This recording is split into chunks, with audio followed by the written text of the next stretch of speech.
आज हम शुरू करने वाले हैं कम्युनिकेशन स्किल फर्स्ट, जो कि हमारे सेमेस्टर फर्स्ट में आपको एक कम्युनिकेशन फर्स्ट पढ़ने को मिलता है BTUP के सिलेबस के अनुसार, और आपको एक कम्युनिकेशन स्किल सेकंड पढ़ने को मिलेगा जो कि फोर्थ सेमेस्टर में आता है। और आज हम इसका सिलेबस डिस्कशन करने वाले हैं कम्युनिकेशन स्किल फर्स्ट का। तो ये वीडियो बेसिकली हमें सिलेबस डिस्कशन के लिए होगा। तो आज हम देखेंगे कि हमें आगे चल के क्या पढ़ना है, क्या सिलेबस होगा। कहीं ना कहीं सिलेबस डिस्कशन सबसे ज़्यादा इंपॉर्टेंट होता है। सिलेबस डिस्कशन से हमें बहुत ज़्यादा उससे बेनिफिट होता है कि आखिर हमें पढ़ना क्या है। पहले तो हमें ये देखना चाहिए, ये पता ही नहीं हमें पढ़ना क्या है, तो फिर आगे कैसे होगा। अब कोई तो बताता है कि हाँ ये तुम्हें बुक पढ़ना है, तो बुक में सिलेबस निकालने से कहीं ना कहीं सॉर्ट आउट हो जाती हैं, चीज़ें आसान हो जाती हैं कि हम पढ़ना कैसे है, उससे हमें बहुत ज़्यादा बेनिफिट मिलता है। तो आज हम इस वीडियो में वही देखने वाले हैं कि सिलेबस डिस्कशन करेंगे चाहे बुक का। ठीक है, तो आइए देखते हैं। हम पहले हम पढ़ने वाले कम्युनिकेशन स्किल फर्स्ट, इसका करेंगे हम सिलेबस डिस्कशन।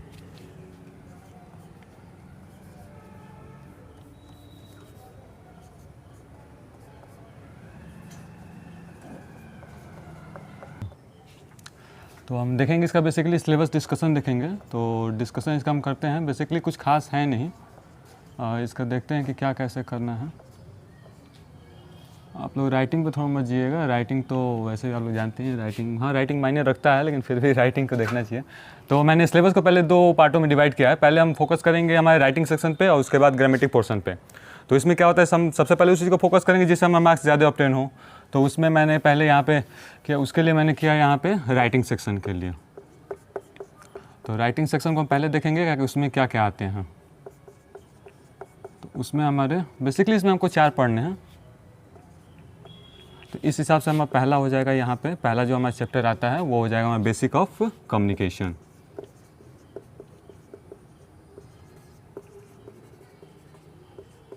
राइटिंग आप लोगों को थोड़ा दिक्कत हो तो मैनेज कीजिएगा। तो बेसिक ऑफ कम्युनिकेशन, इसमें हम पढ़ने वाले का बेसिक कम्युनिकेशन के बारे में क्या है। तो सबसे पहले हम देखेंगे कि डिफिनेशन इसका, सबसे पहले हम देखेंगे डिफिनेशन क्या है। ये तो हम सिलेबस डिस्कशन कर रहे हैं, तो यहाँ पे हम कुछ करने वाले ऐसा है नहीं।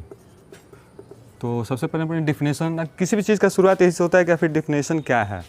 तो कम्युनिकेशन, जैसे कि आप लोग पहले पढ़े होंगे, हिंदी में आप लोग पढ़े होंगे कि भाषा लैंग्वेज क्या होता है। तो कि लैंग्वेज आपने भाषा में पढ़ा होगा, किसी भी अपने बात विचार भावनाओं को एक दूसरे से व्यक्त करने के माध्यम को हम भाषा कहते हैं। तो वहाँ पे तो माध्यम था, तो उसे हम भाषा कहते थे। लेकिन यहाँ पे क्या है, कम्युनिकेशन। तो कम्युनिकेशन में हम जानते हैं वो जो माध्यम था तो वो तो उसको भाषा कहते थे। लेकिन यहाँ पे क्या है कि कम्युनिकेशन जो हम बात अपने भावनाओं को जो कहते थे उसी को हम कम्युनिकेशन कहते हैं यहाँ पे। तो कम्युनिकेशन सबसे पहले डिफिनेशन क्या होगा, तो कम्युनिकेशन क्या होता है, तो अपने फीलिंग को, इमोशन को, विचारों को एक दूसरे से शेयर करने को ही हम क्या कहते हैं, तो कम्युनिकेशन कहते हैं। हम मीडियम की बात नहीं कर रहा हूँ, जो कम्युनिकेशन जो भी हम कहते हैं, जैसे कि मुझे भूख लगा है, तो किसी से आप कहेंगे कि मुझे भूख लगा है, तो वो जो आप ये व्यक्त कर रहे हैं उसको हम क्या कहेंगे, तो कम्युनिकेशन कहेंगे।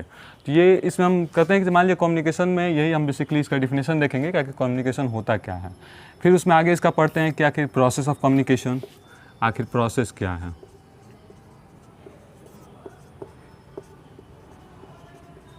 तो प्रोसेस, किसी भी चीज़, प्रोसेस का मतलब क्या होता है, किसी भी चीज़ को करने के आखिर क्या विधि है, कैसे आखिर प्रोसेस होता है। तो कम्युनिकेशन में क्या है कि आप कोई भी चीज़ आपको किसी से कहना है तो पहले आप सोचते हैं कि हमें कहना क्या है, पहले आप सोच लेते हैं, फिर उसके बाद वो कहते हैं तो फिर उसका मीडियम आप सेलेक्ट करते हैं, किसी चीज़ से आप उसको कहते हैं, मीडियम को सेलेक्ट करते हैं, फिर सामने वाला उसको रिसीव करता है, सुनता है, फिर उसके हिसाब से आपको रिस्पॉन्स देता है। तो वही एक प्रोसेस होता है कम्युनिकेशन का, कि आपने उस चीज़ को बोला, देखा और फिर उसके बाद उन्होंने सुना और रिप्लाई दिया। तो ये होता है हमारा प्रोसेस ऑफ कम्युनिकेशन।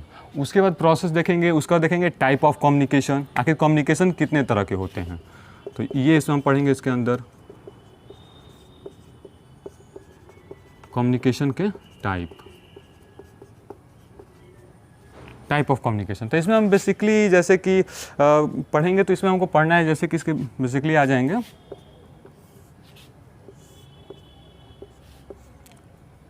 इसके अंदर आ जाएंगे, हम देखें तो फॉर्मल एंड इनफॉर्मल कम्युनिकेशन। इसमें क्या होता है, आप लोग लेटर कभी आप लोग लिखते होंगे, पढ़े होंगे, तो उसमें होता है फॉर्मल और इनफॉर्मल। तो फॉर्मल क्या होता है, जो अपने हम सखा बंधुओं दोस्तों को घर को जो लेटर लिखते हैं वो हमारा इनफॉर्मल होता है, जो कि हम अपने रिलेटिव्स को लिखते हैं। और फॉर्मल क्या होता है, जो कि हम बाकी ऑफिशियल के लिए लिखते हैं, तो हमारा इनफॉर्मल होता है। ठीक वैसे इसको हम समझ सकते हैं कि जैसे हमारा फॉर्मल है, तो फॉर्मल हो गया कि जैसे कि हम ऑफिस में चले गए, कॉलेज में चले गए, तो वहाँ हमारा टाइप ऑफ कम्युनिकेशन क्या है, कैसे आखिर हम किसी से बात करते हैं। तो वहाँ तो आप सर से बात करेंगे, तो अपने एक फ्रेंड की तरह तो बात करेंगे नहीं उनसे, कहीं ना कहीं एक रिस्पेक्टफुल में बात करेंगे उनसे आप। आप, तो वहाँ पे वो फॉर्मल कम्युनिकेशन होता है। ठीक उसी प्रकार अगर जब घर पे किसी से बात करते हैं, अपने फ्रेंड से बात करते हैं, तो वहाँ पे हम फेयरली बात करते हैं, किसी चीज़ का हमें वहाँ पे बाउंडेशन नहीं होता है, तो वहाँ पे इनफॉर्मल कम्युनिकेशन करते हैं। ठीक उसी प्रकार अगला देखेंगे तो यहाँ पे होता है हमारा एक और टाइप होता है जो कि होता है ओरल एंड रिटेन कम्युनिकेशन। तो ओरल एंड रिटेन कम्युनिकेशन ये नाम से बेसिकली कंफर्म हो जा रहा है कि ओरल क्या है, तो किसी से आप जैसे कि बोलते हैं तो वो ओरल कम्युनिकेशन है, और लिख के किसी को आप अगर अपने आइडियाज़ को, इन्फॉर्मेशन को शेयर करते हैं तो हमारा रिटेन हो जाता है। ठीक वैसे ही एक और पार्ट है हमारा वर्बल एंड नॉन वर्बल। यही इसके टाइप्स हैं, ये जो कि हम ये डिटेल हमें वीडियो बनाना नहीं है, तो वीडियो काफ़ी लंबा हो जाएगा, हम इसमें बेसिकली केवल हमको सिलेबस डिस्कशन करना है, तो हम सॉर्ट आउट करते हुए चलेंगे। तो जैसे वर्बल, नॉन वर्बल इसके टाइप्स हो जाएंगे। टाइप्स के बाद अब इसमें मान लीजिए कम्युनिकेशन होता है तो कहीं ना कहीं उसमें बैरियर्स भी आते हैं, किसी भी चीज़ में कहीं ना कहीं कुछ ना कुछ कमियाँ तो आती ही हैं। तो वैसे हम पढ़ेंगे क्या कि इसके बैरियर्स क्या आते हैं, तो इसमें वो भी हमको पढ़ना होगा कि बैरियर्स ऑफ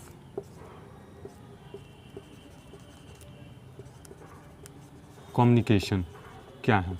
बैरियर्स यानी कि रोकथाम, आखिर क्या दिक्कतें आती हैं। तो जैसे आप देखते हैं किसी से भी बात करने में, आप एक फ्रेंड से बात करेंगे तो सीरियसली उतना बात नहीं करेंगे, फेयरली कुछ भी जो मन में आ रहा है वो वैसे बात करेंगे। लेकिन वही जब प्रिंसिपल ऑफिस में चले गए गलती से, कहीं आपने कुछ शैतानी कर दी क्लास में, आपके टीचर आपको प्रिंसिपल ऑफिस लेके चले गए, तो वहाँ आपको कुछ पूछा जाए, आपको आते हुए भी वो अंदर से आवाज़ नहीं निकल पाती है, तो क्या है, एक बैरियर है एक तरह से। क्या कि वहाँ पे कम्युनिकेशन आपका सही स्टेब्लिश नहीं हो पा रहा है, किसी से आप बड़े से बात नहीं कर पा रहे। क्यों? तो एक डर है कि वो कहीं ना कहीं वहाँ पे आप फॉर्मल कम्युनिकेशन आपको स्टेब्लिश करना है वहाँ पे, और कहीं ना कहीं आपको आते हुए भी वहाँ पे कुछ आप बात नहीं कर पाते हैं, तो वहाँ पे ये सभी बैरियर हैं। फिर दो आदमी के बीच क्या होता है, कम्युनिकेशन सही दो पीपल्स के बीच नहीं बैठ पाता, तो ये सभी बैरियर हैं। ऐसे सब इसमें बैरियर हम देखेंगे। उसका फिर आता है कि ओवरकम, आखिर इसके कुछ निवारण भी तो होंगे, कैसे भी चीज़, किसी भी चीज़ है तो उसका कुछ ना कुछ तो करना ही पड़ता है। तो इसके क्या हैं, ओवरकम्स। आखिर इस चीज़ को हम सॉर्ट आउट कैसे करें, overcomes of barrier in communication.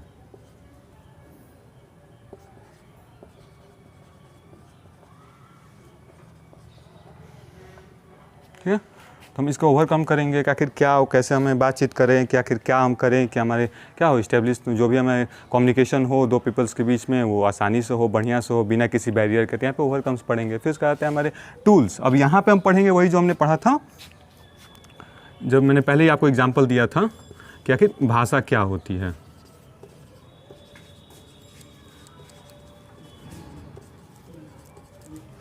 भाषा क्या होती है, तो वहाँ पे हमने जैसे पढ़ा था कि आखिर लैंग्वेज होता क्या है।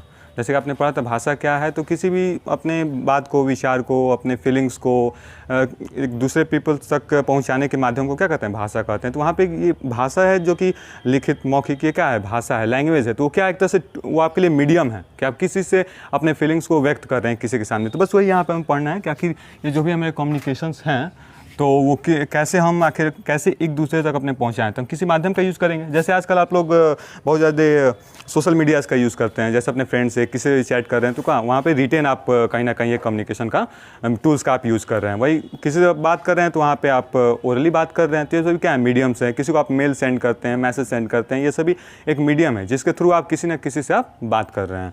तो ये हो गया। तो ये बेसिकली फर्स्ट चैप्टर हमको यही सब देखना है। तो ये हमारा फर्स्ट चैप्टर होगा जो कि बेसिक ऑफ कम्युनिकेशन, तो इसमें वही देखेंगे। फिर नेक्स्ट चैप्टर अपना देखते हैं। तो नेक्स्ट चैप्टर में हमारा क्या होगा, तो नेक्स्ट चैप्टर हमारा होगा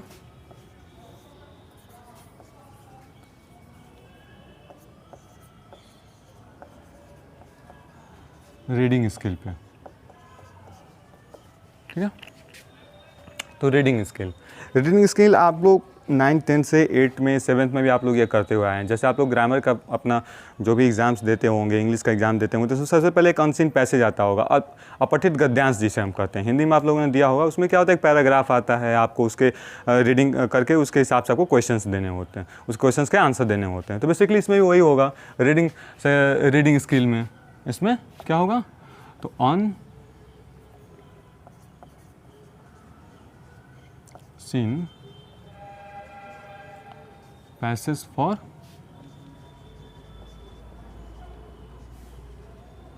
कंप्रीहेंशन।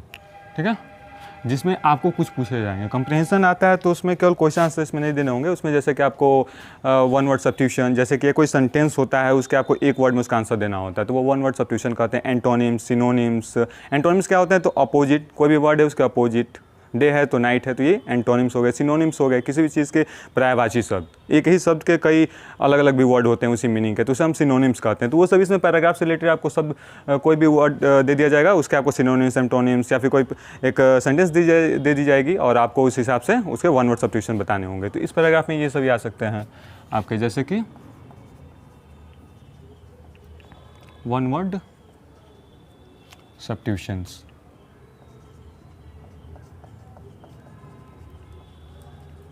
एंटोनिम्स आ सकते हैं,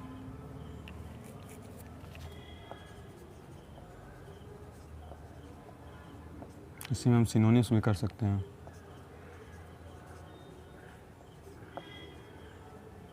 और इसमें क्या आ सकते हैं? तो जैसे कि प्रीफिक्स और सफिक्स, तो ये आप आसानी से प्रीफिक्स और सफिक्स भी समझ सकते हैं। जैसे कि प्रीफिक्स और ये क्या है? सफिक्स। तो इसमें क्या होता है? तो इसे समझने के एकदम वर्ड में ही इसका मीनिंग छुपा हुआ है। जैसे कि प्री मतलब क्या होता है? तो किसी भी चीज़ के पहले प्री रखते जाए तो यही मीनिंग होता है कि पहले। तो ठीक उसी को कोई भी वर्ड है उसके पहले अगर किसी वर्ड को, स्पेलिंग को जोड़ के अगर उसके पूरे वर्ड के मीनिंग को चेंज कर दिया जाता है पहले जोड़ के, ऐड करके, तो उसे हम कहते हैं प्रीफिक्स। और किसी वर्ड के लास्ट में अगर कुछ हम स्पेलिंग्स वगैरह जोड़ते हैं, वर्ड जोड़ते हैं, उसकी मीनिंग चेंज होती है तो हम सफिक्स कहते हैं। तो ठीक उसी प्रकार यहाँ पे जैसे कि प्री लगा हुआ है, तो प्री मतलब क्या होगा? पहले। तो जिस वर्ड के पहले कुछ जोड़ के उसके मीनिंग को चेंज कर देता है तो उसे हम प्रीफिक्स कहते हैं। अब बचा सफिक्स, तो सफिक्स अगर जब लास्ट में वर्ड के जुड़ता है और उसका मीनिंग चेंज कर देता है तो सफिक्स कहते हैं।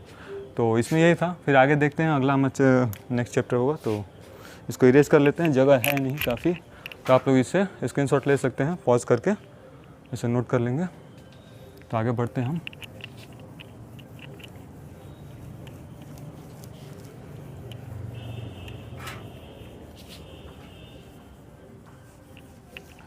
तो अपना नेक्स्ट चैप्टर हम देखेंगे जो कि राइटिंग स्किल में, उससे हम क्या नाम देंगे? तो वो बेसिकली उसका हेडिंग है राइटिंग स्किल।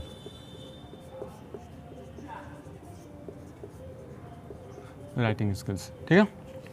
अब इसमें क्या देखेंगे? तो जैसे कि पहला हमारा इसमें टॉपिक होगा जो कि इसमें आ सकता है आपका, तो पिक्चर कंपोजिशन। क्या है?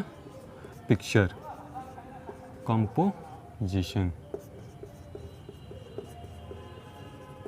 इसमें क्या होता है? तो कोई पिक्चर कोई आपको दे दी जाएगी और उस पर आपको एक पैराग्राफ लिखना रहता है, उसको एक्सप्लेन करना रहता है। जैसे कि मान लीजिए किसी स्टेशन का आपको उसमें फोटोग्राफ दे दिया गया, पिक्चर दे दिया गया, तो वहाँ पे आप एक्सप्लेन करेंगे कि यहाँ पे ये ट्रेन खड़ी है, लोग यहाँ पे ट्रांसपोर्ट के माध्यम से यूज़ करते हैं, यहाँ पे इसको ट्रैवल करने के लिए जाएंगे कहीं, तो वगैरह वगैरह आपको वहाँ पर क्या करना रहता है? उसको आपको जो भी एक्सप्लेन करना रहता है। कोई भी कहीं से भी आपको पिक्चर दे दिया जाएगा और आपको उसको एक्सप्लेन करना है, तो वो आता है हमारे पिक्चर कंपोजिशन में, ठीक है।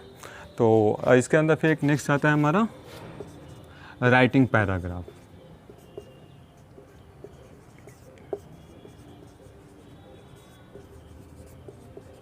ठीक है, राइटिंग पैराग्राफ में क्या हो, कोई आपको एक टॉपिक दे दी जाएगी, उस पर आपको पैराग्राफ लिखना आता है। जैसे कि पहले आप लोग लिखते हुए आएंगे, ऐसे लिखते होंगे, आर्टिकल्स लिखते होंगे, तो ये सभी पैराग्राफ राइटिंग्स हैं जो लिखा जाता है। कोई भी आपको मान लीजिए कोई भी अभी करंट में कोई भी चीज़ चल रहा है उस पर आपको लिखने के लिए दे देते हैं। करंट जरूरी नहीं है, जैसे कि मान लीजिए कोई भी, जैसे एयर पोल्यूशन ही है, ये तो मैंने छोटा मोटा नाम दे दिया, एयर पोल्यूशन। देख रहे हैं आप लोग कितना पोल्यूशन हो रहा है सब, तो इन सभी चीज़ों के बारे में, या फिर स्वच्छता मिशन हो गया, जैसे कि, या फिर वाटर क्लीननेस जो भी चल रहा है, इन सभी मान लीजिए कोई भी एक अच्छा खासा आपको हेडिंग दे दिया गया, या फिर आपको अपने कॉलेज के बारे में, स्कूल के बारे में आपको लिखना होगा पैराग्राफ, तो ये सभी पैराग्राफ राइटिंग्स में आती हैं। उसके बाद नेक्स्ट देखते हैं, इसी में हमारा आता है एक नोटिस राइटिंग। नोटिस राइटिंग सबसे आसान होता है और कहीं ना कहीं बहुत अच्छा नंबर भी देके जाता है। नोटिस राइटिंग बहुत आसान होता है, बस आपको फॉर्मेट पता हो। फॉर्मेट में भी कुछ खास नहीं होता है, बस एक ऐसे आपको यहाँ पे बीच में नोटिस लिखते हैं और फिर यहाँ पे नाम वगैरह लिखते हैं अपने कॉलेज का, फिर यहाँ पे डेट लिखते हैं, जो भी रहता है, all the student are hereby to inform you that से शुरू करते हैं। और थोड़ा सा बस क्वेश्चन में छिपा होता है, उसमें वर्ड लिमिट्स भी होते हैं आपको कि बस 25 वर्ड्स 30 वर्ड्स में लिखने हैं, तो कुछ ज़्यादा होता नहीं है, उसको बॉक्स में ऐसे क्लोज कर देते हैं, तो छोटे में आपको अच्छा खासा नंबर दे देता है। ये सबसे अच्छा होता है। कितने बच्चे सोचते हैं कि नोटिस राइटिंग पहले ही सोच के सोचते हैं पता ना क्या होगा, छोड़ देते हैं, लेकिन अब फिर छोटा सा बस थोड़ा सा देखने की देर होती है, थोड़ा सा दिमाग में बैठ जाए तो बहुत अच्छा नंबर दे देता है। ये बहुत छोटा टॉपिक होता है, लेकिन ज़्यादातर एग्जाम्स में आते हैं ये आपके कम्युनिकेशन स्किल में, और ज़्यादा टाइम टेकन भी नहीं होता है। तो एक ये हो गया। फिर उसके बाद हमारा राइटिंग पोर्शन जो था, ये राइटिंग पोर्शन ये यहीं तक था। अब आते हैं हम ग्रामेटिक पोर्शन। आखिर में ग्रामेटिक पोर्शन जो मैंने कहा था कि इसको मैंने 2 पार्ट्स में डिवाइड किया था। ग्रामेटिक पोर्शन, तो ग्रामर पोर्शन में ग्रामर जानते हैं आप लोग, जिसमें कि टेंस, पार्ट्स ऑफ स्पीच, ये सभी आते हैं। तो इसमें हम ग्रामर पोर्शन में पढ़ेंगे। मैंने ग्रामर पोर्शन को बाद में इसलिए रखा है कि कहीं ना कहीं पहले हमें बेसिकली उसी से फोकस करना चाहिए कि आखिर नंबर हम किसी से ज़्यादा गेन करें। इंग्लिश सब्जेक्ट से कहीं ना कहीं सबसे ज़्यादा यूपी बोर्ड्स के जो लड़के रहते हैं पहले ही डरे होते हैं कि आखिर इंग्लिश में क्या होगा। सभी सब्जेक्ट तो चल रहा है ठीक है, लेकिन इंग्लिश में सबसे डर होते हैं। लेकिन डरना नहीं चाहिए। इंग्लिश तो सबसे आसान सब्जेक्ट है, कहीं ना कहीं उससे नंबर सबसे ज़्यादा उठते हैं। जैसे कि आप लोग पहले 10th में होगा, आप लोग ऑप्शनल सब्जेक्ट होगा, कंप्यूटर होगा, किसी संस्कृत होगा, आगे 12th में आपने PhD लिया होगा, तो क्यों लेते हैं हम? ताकि ऑप्शनल में हम नंबर ज़्यादा से ज़्यादा गेन कर सकें। तो कहीं ना कहीं एक तरह से ऑप्शनल नहीं मान के चलिए इसको। आप इसमें नंबर बहुत अच्छा उठा सकते हैं, ध्यादा मेहनत करना नहीं होता है, तो कहीं ना कहीं बहुत ज़्यादा हेल्पफुल होता है आपके परसेंटेज के लिए भी। ग्रामेटिक पोर्शन को मैंने लास्ट में इसलिए रखा था कि इसमें ज़्यादा आपको ध्यान नहीं देना रहता है, मतलब ध्यान देना है, लेकिन फिर भी मतलब इससे ज़्यादा वेटेज के क्वेश्चन नहीं आते हैं, ज़्यादा आपके राइटिंग सेक्शन से ही ज़्यादा बनते हैं। तो इसलिए मैंने पहले उस पर फोकस किया। कहीं ना कहीं पहले हमको अपना परसेंटेज देखना है, किससे हम ज़्यादा से ज़्यादा नंबर को गेन करें, आखिर किन टॉपिक्स को पढ़ के। तो सबसे पहले तो हमारा ये एम होता है। तो उस हिसाब से मैंने पहले राइटिंग सेक्शन को रखा था, उसका ग्रामेटिक पोर्शन। तो ग्रामेटिक पोर्शन में हमारा क्या आएगा? तो सबसे पहले आता है हमारा पार्ट्स ऑफ स्पीच के बारे में, जिसमें कि जैसे कि आपको इसमें पार्ट्स ऑफ स्पीच तो हम जानते ही हैं। और पार्ट्स ऑफ स्पीच में जैसे कि हमको पढ़ना होगा, वर्ब हो गया, नाउन हो गया, ये सभी एडजेक्टिव्स हो गया, और जैसे कि एडवर्ब हो गया, तो ये सब एटसेट्रा एटसेट्रा। ठीक है। फिर उसके बाद इसी में हम पढ़ेंगे क्या होगा, तो sentence and it's type. Sentence क्या होते हैं? तो ये छोटा मोटा है, कोई ज़्यादा उतनी आपको इसके डीप में नहीं जाना है। सेंटेंसेस एंड इट्स टाइप, ये। फिर उसके बाद आपको पढ़ना होगा टेंस।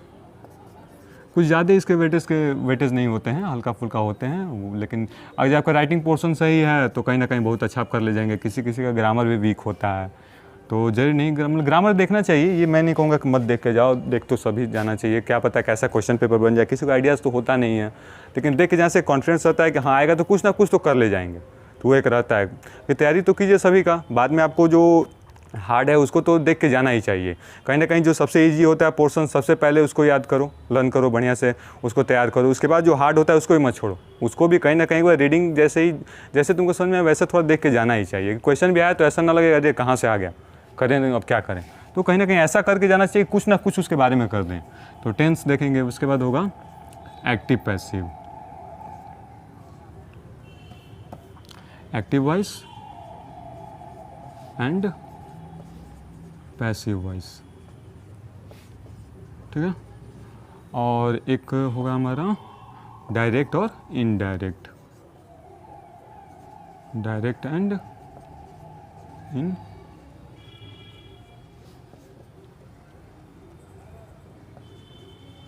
डायरेक्ट। और एक आता है हमारा पंक्चुएशन मार्क।